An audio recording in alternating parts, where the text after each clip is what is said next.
નમસ્કાર દર્શક મિત્રો, આવનારી પોલીસ કોન્સ્ટેબલની પરીક્ષાની તૈયારી માટે મોડલ પેપર 3નો અભ્યાસ આપણે આ વિડીયોની અંદર કરવાના છીએ। પરીક્ષાનું માળખું જોઈએ તો કુલ ગુણ 200, સમય 3 કલાક અને કુલ 200 MCQ છે। પરંતુ આપણે આ વિડીયોમાં 50 મોસ્ટ આઈએમપી પ્રશ્નોની ચર્ચા કરવાના છીએ, જેમાં તમામ ટોપિકનો સમાવેશ કરવામાં આવ્યો છે। તો વધુ સમય ન લેતા પ્રથમ પ્રશ્નથી શરૂઆત કરીએ। પ્રથમ પ્રશ્ન છે, ભારતની સર્વોચ્ચ અદાલતમાં ન્યાયાધીશ તરીકે નિમણૂક પામનાર પ્રથમ મહિલા કોણ હતા? ભારતની સર્વોચ્ચ અદાલતમાં ન્યાયાધીશ તરીકે નિમણૂક પામનાર પ્રથમ મહિલા એ હતા શ્રીમતી એમ ફાતિમા બીવી। શ્રીમતી એમ ફાતિમા બીવી ક્યારે હતા? તો કે 1989 થી 1992 દરમિયાન ભારતના પ્રથમ સર્વોચ્ચ અદાલતના મહિલા ન્યાયાધીશ શ્રીમતી એમ ફાતિમા બીવી। બે કે તેથી વધુ શબ્દો જોડાઈને એક આખો શબ્દ બને તેને શું કહેવાય? બે કે તેથી વધુ શબ્દો જોડાઈને એક આખો શબ્દ બને તો એને કહેવામાં આવે છે સમાસ। શું કહેવામાં આવે છે? સમાસ।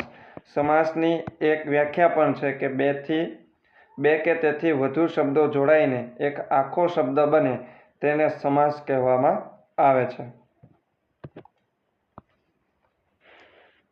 તે પછી ગુજરાતની કોયલ તરીકે કયા લોક ગાયિકા જાણીતા છે?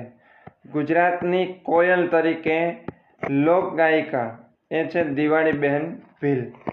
દિવાળીબેન ભીલને ગુજરાતની કોયલ તરીકે ઓળખવામાં આવે છે। યામિની કૃષ્ણમૂર્તિ કયા શાસ્ત્રીય નૃત્ય સાથે સંકળાયેલા છે? યામિની કૃષ્ણમૂર્તિ કે જેમને 1980માં પદ્મભૂષણ, પદ્મવિભૂષણ અને પદ્મશ્રી એવોર્ડ એનાયત કરવામાં આવ્યો છે। ક્યારે? તો કે 1980માં। યામિની કૃષ્ણમૂર્તિ એ ભારતનાટ્યમ અને કુચીપુડી આ બંને લોકનૃત્ય સાથે જોડાયેલા છે, એટલે જવાબ આવશે સી, અ અને બી બંને।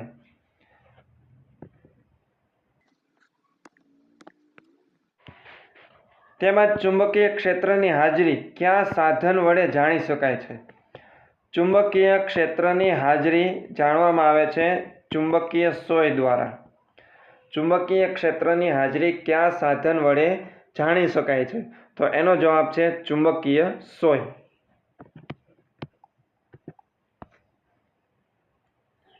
કેટલીક ધાતુઓ લાંબા ગાળે પોતાની ચમક ગુમાવી દે છે? કેટલીક ધાતુઓ લાંબા ગાળે પોતાની ચમક ગુમાવી દે છે અને ઝાંખી દેખાય છે। આવું તે ધાતુ પર કઈ ક્રિયાને લીધે થાય છે? જવાબ છે સી, વાયુ તથા ભેજની પ્રક્રિયાના લીધે। વાયુ તથા ભેજની પ્રક્રિયાના લીધે અમુક ધાતુઓ છે લાંબા ગાળે પોતાની ચમક છે એ ગુમાવી દેતી હોય છે અને ઝાંખી દેખાતી હોય છે। તેમજ નીચેનામાંથી કયા મંદિરો સોલંકી કાળના છે? ખૂબ જ મહત્વનો કહી શકાય તેવો પ્રશ્ન, માહિતી લીધા જેવી છે। નીચેનામાંથી કયા મંદિરો સોલંકી કાળના છે? તો તારંગાના મંદિરો, મોઢેરાનું સૂર્ય મંદિર અને રુદ્રમહાલય આ ત્રણેય મંદિરો છે એ સોલંકી કાળ દરમિયાન બનાવવામાં આવ્યા હતા, એટલે જવાબ આવશે ડી, ઉપરના બધા જ। તો તારંગાના મંદિરો અને મોઢેરાનું સૂર્ય મંદિર એ આવેલું છે મહેસાણા જિલ્લામાં। તારંગાના મંદિરો ક્યાં આવેલું છે? તો કે મહેસાણા જિલ્લામાં। અને આ મંદિરો છે એ કોણે બંધાવેલા? તો કે કુમારપાળે। કુમારપાળે ક્યારે? તો કે 1121માં। 1121માં તારંગાના મંદિરો બનાવેલા છે કોણે? તો કે કુમારપાળે, મહેસાણા જિલ્લામાં। મહેસાણા જિલ્લાનો સતલાસણા તાલુકાની અંદર, મહેસાણા જિલ્લાના સતલાસણા તાલુકાની અંદર 1121માં કુમારપાળે આ બનાવેલા। ત્યારબાદ મોઢેરાનું સૂર્ય મંદિરની વાત કરીએ તો મોઢેરાનું સૂર્ય મંદિર પણ આવેલું છે મહેસાણા જિલ્લાની અંદર। મહેસાણા જિલ્લાની અંદર પુષ્પાવતી નદીના કિનારે, પુષ્પાવતી નદીના કિનારે 1026 થી 1027 દરમિયાન આનું બાંધકામ કરવામાં આવ્યું હતું મોઢેરાનું સૂર્ય મંદિર। અને આ મોઢેરાનું સૂર્ય મંદિર કોણે બનાવેલું? તો કે ભીમદેવ સોલંકી દ્વારા. ભીમદેવ સોલંકી દ્વારા. ત્યારબાદ રુદ્ર મહાલય.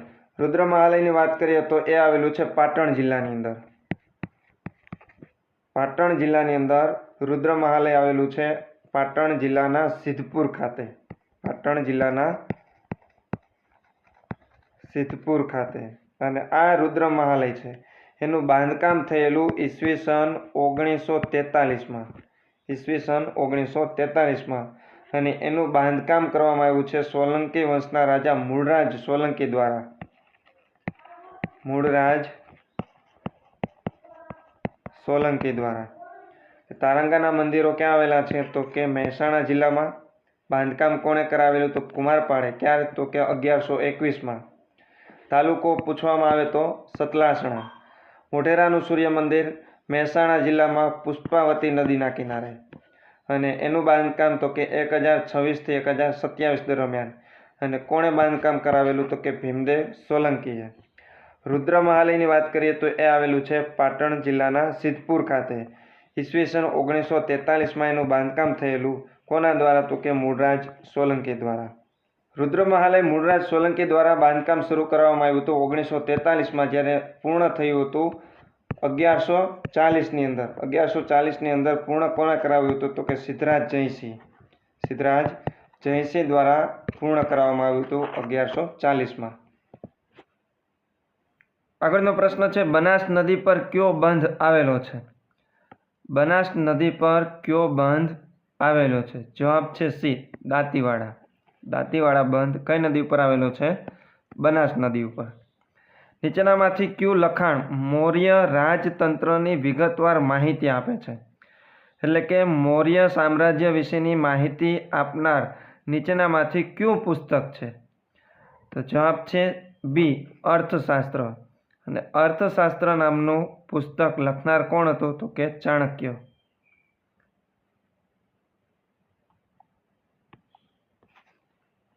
ગુપ્તકાળમાં રાજ્યના વહીવટી વડાને ખાલી જગ્યા કહેવામાં આવતા હતા. ગુપ્તકાળની અંદર રાજ્યના જે વહીવટી વડા હોય એમને ઉપારિકા તરીકે ઓળખવામાં આવતા હતા. ઉપારિકા. નીચેનામાંથી કયા છંદની વર્ણ સંખ્યા 11 હોય છે? જુદા જુદા છંદની વર્ણ સંખ્યા જુદી જુદી હોય છે. એમાં 11 વર્ણ સંખ્યા હોય એવા છંદ કુલ 4 છે. એમાં ઉપજાતિ, ઇન્દ્રવર્જા, ઉપેન્દ્રવર્જા અને શાલિની.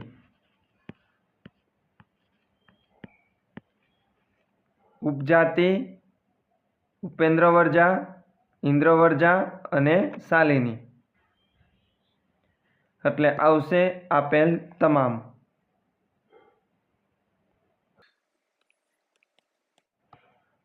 ભારતમાં ખ્રિસ્તી ધર્મ સૌ પ્રથમ કયા રાજ્યમાં ફેલાયો હતો? ભારતમાં ખ્રિસ્તી ધર્મ સૌ પ્રથમ કયા રાજ્યમાં ફેલાયો હતો? તો દક્ષિણ ભારતમાં કેરળ રાજ્યની અંદર. દક્ષિણ ભારતના કેરળ રાજ્યની અંદર સૌ પ્રથમ ખ્રિસ્તી ધર્મ ફેલાયો હતો. ત્યારબાદ ધીમે ધીમે સમગ્ર ભારતની અંદર ખ્રિસ્તી ધર્મ પ્રસર્યો હતો. ઘુમર કયા રાજ્યનું લોકનૃત્ય છે? ઘુમર કયા રાજ્યનું લોકનૃત્ય છે? તો જવાબ છે બી, રાજસ્થાન. રાજસ્થાનનું લોકનૃત્ય કયું છે? ઘુમર. મુંબઈના હાજી અલી ખાતે કોની દરગાહ છે? જવાબ છે બી, હાજી અલી શાહ બુખારી. નીચેના પૈકી રાજ્યોનો કયો સમૂહ કઠોળના ઉત્પાદન માટે પ્રખ્યાત છે? એટલે કે કયા રાજ્યમાં કઠોળ સૌથી વધારે ઉત્પાદન થાય છે? તેમાં આપણા પડોશી રાજ્યો મધ્યપ્રદેશ, મહારાષ્ટ્ર અને રાજસ્થાન. મધ્યપ્રદેશ, મહારાષ્ટ્ર અને રાજસ્થાન છે એ કઠોળના ઉત્પાદન માટે પ્રખ્યાત છે. નીચેના પૈકી કયા ખડકનું અશ્મિ દ્વારા નિર્માણ થતું નથી? કયા ખડકનું અશ્મિ દ્વારા નિર્માણ થતું નથી? તો કોલસો, ચૂનો અને ચોક. કોલસો, ચૂનો અને ચોક એ ખડકના અશ્મિ દ્વારા છે નિર્માણ થાય છે, પરંતુ માટીના જે ખડકો છે એનું અશ્મિ દ્વારા નિર્માણ થતું નથી, એટલે જવાબ આવશે બી, માટીના ખડકો. જ્યારે ખડકોનું અશ્મિ દ્વારા જે નિર્માણ થતું હોય એવું કોણ કોણ? તો કે કોલસો, ચૂનો અને ચોક.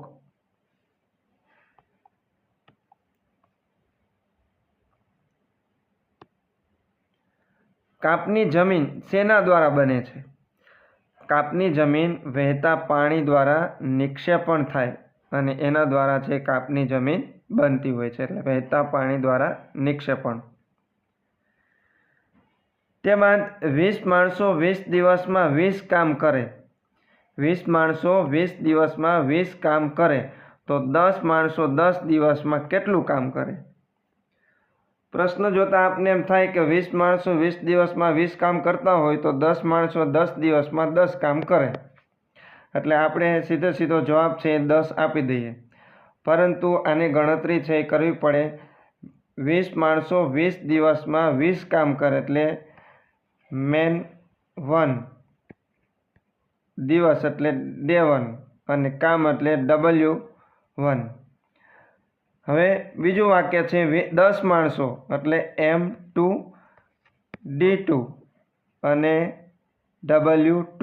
W2 આપણે મેળવવાનું છે. આનું સૂત્ર શું છે? તો કે M1 ગુણ્યા D1 છેદમાં W1 બરાબર M2 ગુણ્યા D2 છેદમાં W2.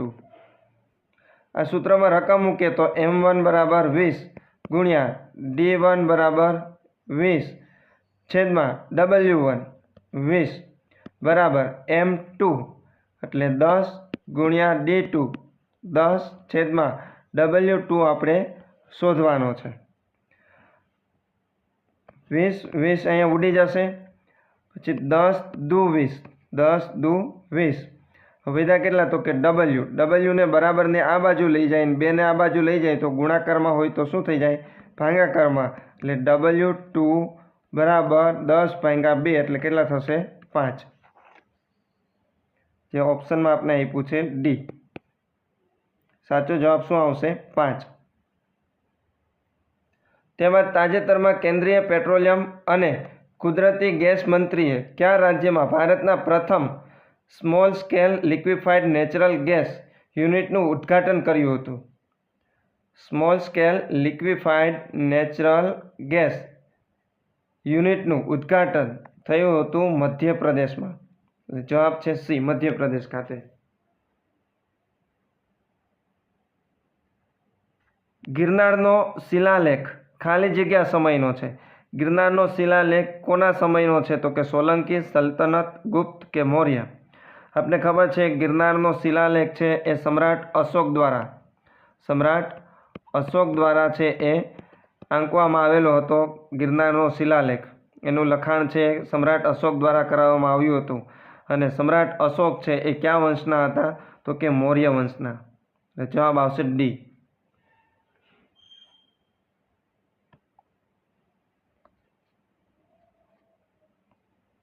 તેમજ કયા મુખ્ય ન્યાયાધીશે ભારતના રાષ્ટ્રપતિ તરીકે પણ કાર્ય બજાવેલ છે? કયા મુખ્ય ન્યાયાધીશે ભારતના રાષ્ટ્રપતિ તરીકે પણ કાર્ય બજાવેલ છે? ભારતના રાષ્ટ્રપતિનો જ્યારે હોદ્દો ખાલી હોય, રાષ્ટ્રપતિ અને ઉપરાષ્ટ્રપતિ બંનેનો હોદ્દો જ્યારે ખાલી હોય ત્યારે ભારતના ન્યાયાધીશ છે એ રાષ્ટ્રપતિની કામગીરી કરતા હોય છે.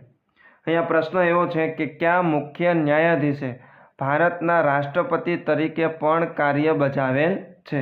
તો જવાબ છે જસ્ટિસ એમ હિદાયતુલ્લા. જસ્ટિસ એમ હિદાયતુલ્લા. ઉપરાષ્ટ્રપતિને દૂર કરવાનો ઠરાવ કયા ગૃહમાં રજૂ કરવામાં આવે છે? એમાં ઓપ્શન છે માત્ર લોકસભા, બંને ગૃહો પૈકી કોઈ પણ એક ગૃહ, બંને ગૃહોની સંયુક્ત બેઠકમાં અને માત્ર રાજ્યસભામાં. ઉપરાષ્ટ્રપતિને દૂર કરવાનો ઠરાવ કયા ગૃહમાં કરવામાં આવે છે? તો જવાબ છે ડી, માત્ર રાજ્યસભાની અંદર. માત્ર રાજ્યસભાની અંદર ઉપરાષ્ટ્રપતિને દૂર કરવાનો ઠરાવ છે એ કરવામાં આવે છે.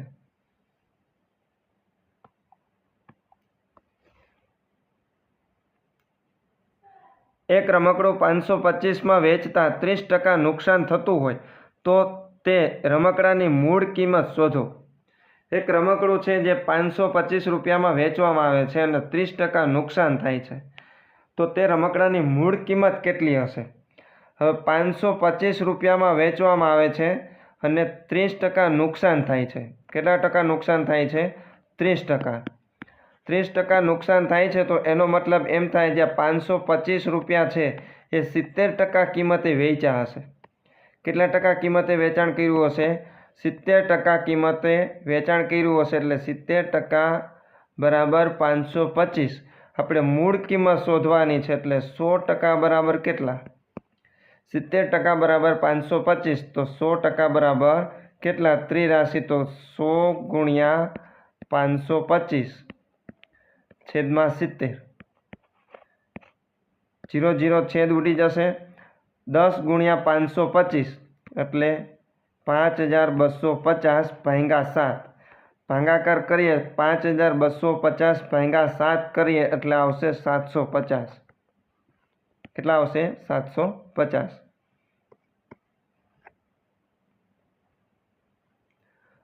વર્ષ 2024ના બજેટમાં મહિલાઓને લગતી કઈ યોજનાઓનો સમાવેશ કરવામાં આવ્યો છે?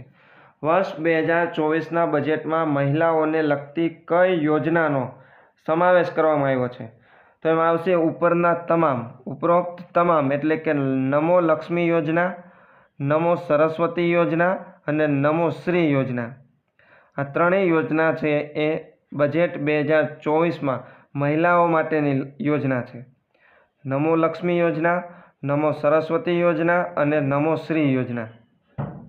તેમાં શ્રી સાવિત્રીબાઈ ફૂલેએ ભારતની પ્રથમ આધુનિક કન્યા શાળાની સ્થાપના કયા શહેરમાં કરી હતી? ભારતની પ્રથમ આધુનિક કન્યા શાળાની સ્થાપના કરનાર કોણ છે? તો કે શ્રી સાવિત્રીબાઈ ફૂલે. અને એમણે કયા શહેરની અંદર કરી હતી? તો જવાબ છે એ પુણે. પુણેની અંદર ભારતની પ્રથમ આધુનિક કન્યા શાળાની સ્થાપના કરી હતી. જે સાવિત્રીબાઈ ફૂલે છે એ ભારતીય સમાજ સુધારક, શિક્ષણવિદ અને કવિયત્રી પણ હતા. ભારતીય સમાજ સુધારક, શિક્ષણવિદ અને કવિયત્રી. તેમને ભારતના પ્રથમ મહિલા શિક્ષક તરીકે પણ માનવામાં આવે છે. ભારતના પ્રથમ મહિલા શિક્ષક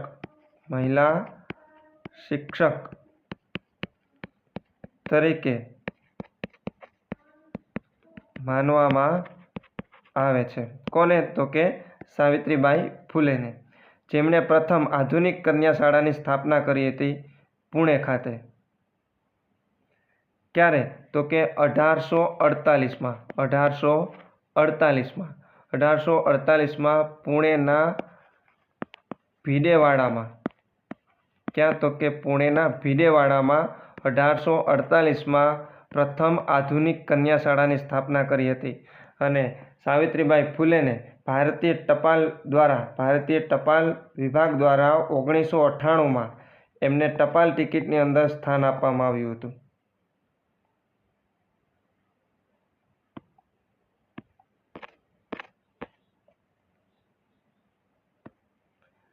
હિંમત છે પુસ્તકના લેખક કોણ છે? હિંમત છે પુસ્તકના લેખક કોણ છે? તો એ છે કિરણ બેદી. માનવ શરીરમાં સામાન્ય લોહીના દબાણની શ્રેણીમાં સૌથી ઊંચા બિંદુને શું કહેવાય? માનવ શરીરમાં સામાન્ય લોહીના દબાણની જે શ્રેણી હોય એ શ્રેણીની સૌથી ઊંચા બિંદુને શું કહેવાય? તો એમને કહેવામાં આવે છે સિસ્ટોલિક પ્રેશર. મૂળભૂત ધાતુઓ પૈકી ઉષ્માની સૌથી ઉત્તમ સુવાહક ધાતુ કઈ છે? મૂળભૂત ધાતુઓ પૈકી ઉષ્માની સૌથી ઉત્તમ સુવાહક ધાતુ છે ચાંદી.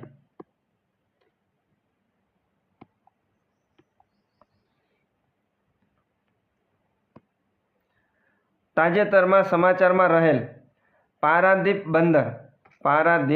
બંદર કયા રાજ્યમાં આવેલું છે? તાજેતરમાં સમાચારમાં રહેલ પારાદીપ બંદર એ આવેલું છે ઓડિશા ખાતે. ત્યારબાદ એ એક કામ 8 દિવસમાં પૂરું કરે છે. એ નામનો વ્યક્તિ એક કામ 8 દિવસમાં પૂરું કરે છે તથા બી એ જ કામ 12 દિવસમાં પૂરું કરે છે. સી તે કામ 24 દિવસમાં પૂરું કરે છે. તો ત્રણેય સાથે મળીને આ કામ કેટલા દિવસમાં પૂરું કરી શકશે? જેમ આપણે દર વખતે ત્રિકોણની પદ્ધતિ અપનાવીએ છીએ, શોર્ટ પદ્ધતિ, એ જ રીતના ગણતરી કરીએ તો કે એ, બી અને સી. એ છે એ કેટલા દિવસમાં કામ પૂરું કરે છે કે 8 દિવસમાં, બી 12 દિવસમાં અને સી તો 24 દિવસમાં. તો એ, બી અને સી એ ત્રણેયના કામના દિવસો અલગ અલગ આપેલા છે, 8, 12 અને 24. 8, 12 અને 24નો જો લસા લઈએ તો એ આવશે 24. 8, 12 અને 24નો લસા કેટલો આવશે? 24. હવે 8ને કેટલા વડે ગુણીએ તો 24 આવે? તો કે 8 તેરી 24. 12ને કેટલા વડે ગુણીએ તો કે 12 દુ 24 અને 24 એકા 24. 3 + 2 + 1 એટલે થશે 6. 3 + 2 + 1 એટલે 6. કુલ કામ કેટલા છે? 24. કુલ કામ છે 24. હવે એ, બી અને સી સાથે મળીને કામ કરે તો એક દિવસમાં કેટલા કામ થશે? 6. કુલ કામ કેટલા કરવાના છે? 24. તો 24 ભાગ્યા 6 કરીએ. 24 ભાગ્યા 6 કરશું એટલે આવશે 4. જવાબ છે એ. આગળનો પ્રશ્ન છે, ગદ્દર પાર્ટીની રચના ક્યાં કરવામાં આવી હતી? ગદ્દર પાર્ટીની રચના કરવામાં આવી હતી સાન ફ્રાન્સિસ્કોની અંદર, એટલે જવાબ આવશે ડી, સાન ફ્રાન્સિસ્કો. ત્યારબાદનો પ્રશ્ન છે, સેજનું માળખું આપણે કયા દેશમાંથી અપનાવ્યું છે? સેજ, SEZ, સેજનું માળખું કયા દેશમાંથી અપનાવ્યું છે? જવાબ છે ચીન. સેજનું ફૂલ ફોર્મ થશે સ્પેશિયલ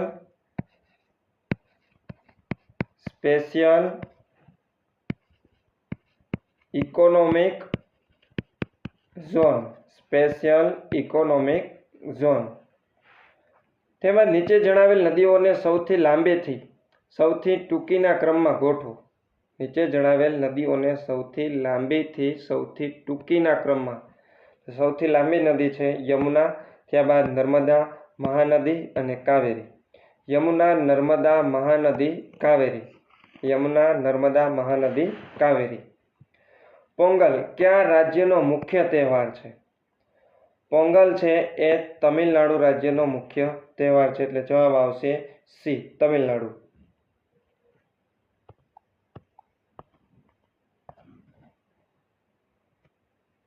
સમાન મહાનુભાવો અને તેમના દ્વારા શરૂ કરવામાં આવેલ સંસ્થાઓને યોગ્ય રીતે ગોઠવો. આપણે જોડકો આપેલું છે અને મહાનુભાવો અને એમના દ્વારા શરૂ કરવામાં આવેલ સંસ્થાઓને આપણે યોગ્ય રીતે ગોઠવવાના છે. એમાં પ્રથમ છે સ્વામી દયાનંદ સરસ્વતી. સ્વામી દયાનંદ સરસ્વતી દ્વારા આર્ય સમાજની સ્થાપના કરવામાં આવી હતી, એટલે એમની સામે આવશે સી. એકની સામે આવશે સી. ત્યારબાદ પારસી સમાજ, તો એની સામે આવશે રહનુમા ઈ મજદૈરબન, એટલે બેની સામે આવશે ડી. ઠક્કર બાપા, પંચમહાલ ભીલ સેવા મંડળ. પંચમહાલ ભીલ સેવા મંડળ, એટલે 3ની સામે એ. અને જ્યોતિબા ફૂલે સત્યશોધક સમાજ, 4ની સામે આવશે બી. સાચો ઓપ્શન છે એ.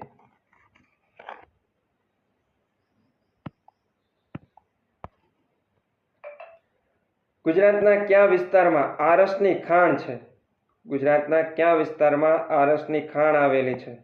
જવાબ છે સી, અંબાજી. અંબાજી ખાતે આરસની ખાણ આવેલી છે. આમાંનું કયું બંદર કચ્છના અખાત પર છે? કયું બંદર કચ્છના અખાત પર છે? જવાબ છે બેડી બંદર. બેડી બંદર છે એ કચ્છના અખાત પર આવેલું છે. હજીરા છે એ સુરત જિલ્લાની અંદર આવેલું છે. હજીરા સુરત જિલ્લાની અંદર. ઘોઘા, ઘોઘા બંદર છે એ ભાવનગર જિલ્લાની અંદર.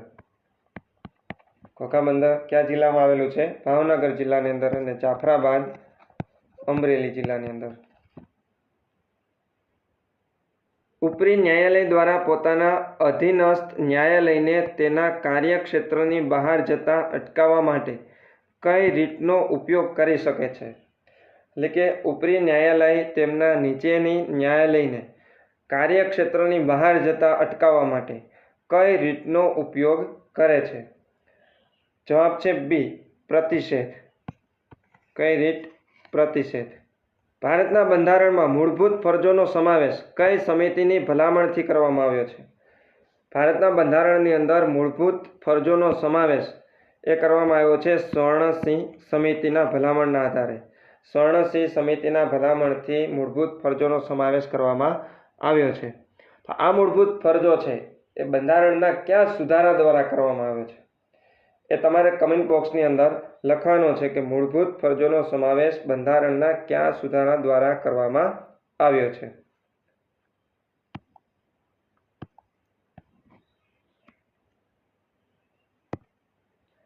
માનવ કમ્પ્યુટર તરીકે ખ્યાતિ પામેલા ગણિતશાસ્ત્રીનું નામ જણાવો. માનવ કમ્પ્યુટર તરીકે ખ્યાતિ પામેલ ગણિતશાસ્ત્રી. જવાબ છે શ્રી શકુંતલા દેવી. શ્રી શકુંતલા દેવી. યુપીએસસી પરીક્ષામાં ટોપ કરનાર પ્રથમ ભારતીય દિવ્યાંગ મહિલા. યુપીએસસીમાં ટોપ કરનાર પ્રથમ ભારતીય દિવ્યાંગ મહિલા કોણ છે? જવાબ છે એ, શ્રી ઈરા સિંઘલ. શ્રી ઈરા સિંઘલ.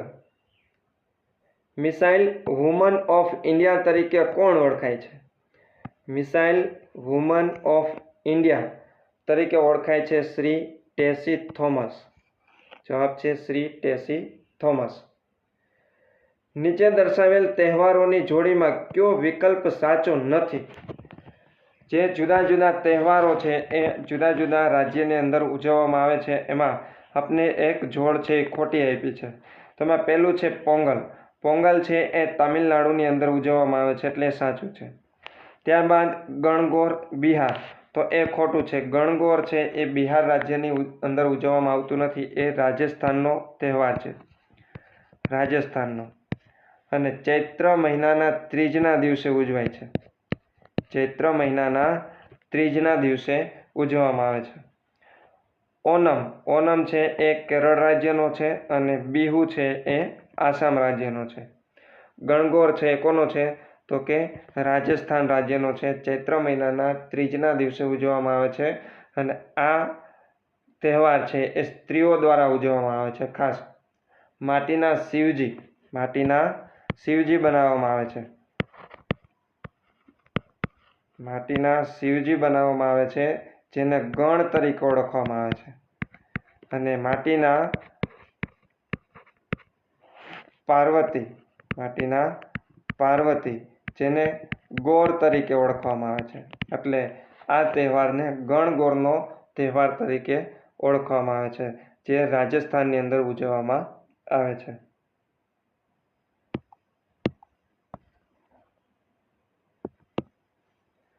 આપણા પ્રાકૃતિક વારસાની જાળવણીના સંદર્ભમાં કયા વર્ષમાં ભારતીય વન્યજીવો માટે બોર્ડની રચના કરવામાં આવી?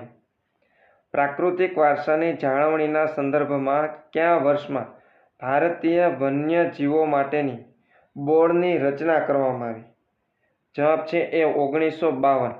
1952ની અંદર ભારતીય વન્યજીવો માટેના બોર્ડની રચના કરવામાં આવેલી છે.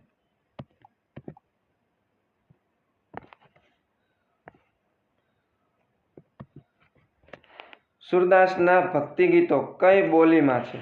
સુરદાસના ભક્તિ ગીતો છે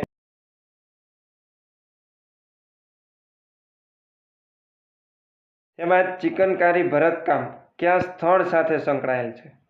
ચિકનકારી ભરતકામ છે એ લખનઉ સાથે જોડાયેલ છે એટલે જવાબ આવશે એ. લખનઉ શહેરની ચિકનકારી ભરતકામ છે એ ખૂબ જ પ્રખ્યાત છે. જવાબ છે એ લખનઉ. ગુજરાતમાં બુદ્ધનો સ્તૂપ ક્યાં આવેલો છે? બુદ્ધનો સ્તૂપ આવેલો છે દેવની મોરી ખાતે. કેન્દ્રીય તકેદારી આયોગની રચના કોની ભલામણથી થઈ હતી? કેન્દ્રીય તકેદારી આયોગની રચના એ થઈ હતી સંથાનમ સમિતિના ભલામણ દ્વારા. સંથાનમ સમિતિ. ત્યારબાદ આર્ય સમાજના સ્થાપક કોણ હતા? આર્ય સમાજના સ્થાપક હતા સ્વામી દયાનંદ સરસ્વતી.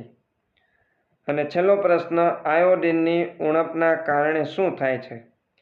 આયોડિનની ઉણપના કારણે શું થાય છે? તો લખો કમેન્ટ બોક્સની અંદર બેરી-બેરી, સ્કર્વી, ગોઈટર કે પેલાગ્રા. આયોડિનની ઉણપના કારણે શું થાય છે? એનો જવાબ તમારે કમેન્ટ બોક્સની અંદર લખવાનો છે. દર્શક મિત્રો, આ વિડીયોને લાઇક કરજો, શેર કરજો અને ચેનલને તમે સબસ્ક્રાઇબ ન કરી હોય તો સબસ્ક્રાઇબ કરી લેજો અને બાજુમાં આપેલ બેલ આઇકનને પણ એક્ટિવ કરજો, જેથી આવનાર તમામ વિડીયોની નોટિફિકેશન આપને રેગ્યુલર મળતી રહે. આભાર.